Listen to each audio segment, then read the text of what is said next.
we're going to take you back in the News 12 time machine to a similar storm in January of 1983. You know, it made us think about what's changed over the past 30 years in snow events. Schools didn't let out as early then, and you couldn't look up the closings on Facebook, Twitter, or any websites. You actually had to wait for them on TV and the radio.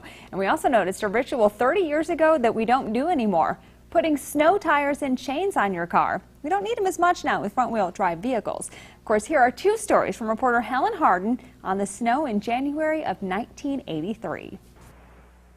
The snow began to fall around 1:30, but well before the first flake hit the ground, school children were sent home, businesses closed, and sand trucks headed for the trouble spots. Colonel Bill DeBrock says the new city-county snow awareness plan went into effect for the first time. We were told right on schedule by the Weather Department, National Weather Service.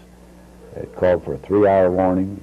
We were told when they thought the storm was about 3 hours away. I would like to think that we're a lot better off than we were this time last year when we had this problem, and hopefully as a result of some of the plans that we've made. We certainly don't have the same problem where the trucks can't get out because they've been out since 12 o'clock waiting for the storm to arrive.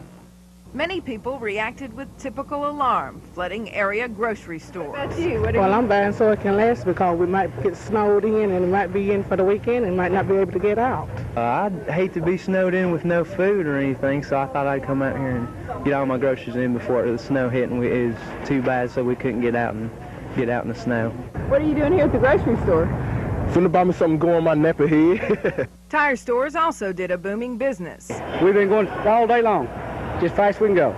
Okay, what are you doing? Putting snow tires on. Helen Harden, TV 12, Tri-State Report. The snow and ice turned to slush this morning, and while slippery spots in some places made driving treacherous, for the most part traffic was back to normal. Signal, Lookout, and Elder Mountains were hit hardest by the storm, and work crews spent the day cleaning up. City Commissioner Paul Clark says his department learned from last year's mistakes and claims the new city-county snow emergency plan was, quote, pretty darn successful. It could have turned into a bad thing yesterday even had we not gotten out when we did, because there was an awful lot of snow fell, and it was just about freezing at the time it was falling, and it could have been pretty bad even up and down Market Street if we had not gotten there. Only scattered power outages have been reported around the Chattanooga area, but the number is increasing. We got all set up and ready to be prepared for last night. Our systems operating department had 2 complete shifts ready to go, and we didn't have that many problems. The mountains got it the hardest hit. We have just had isolated cases elsewhere in the valley. If the weather deteriorates over the weekend, the sand crews and power board employees are ready to respond.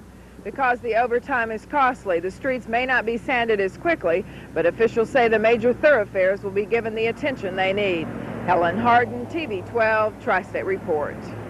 Now, some of the people who braved the weather 30 years ago were Alabama fans, the band, not the team. Now, they were camping out at the Roundhouse, as we called it back then, for tickets to an upcoming concert. Now, the first 10 rows were first come, first served, so the diehards braved the snow and freezing temperatures to be down front for Randy and the boys. We're having a good time right now. I don't know what, about 5 o'clock in the morning, though, everybody may get ill. The only thing to make me even warmer is if I don't get a front row seat after sitting out here for about 24 hours. And that'll make me hot. I hope the show was worth it, guys. Now, Patrick has a last word on weather for us when we come back.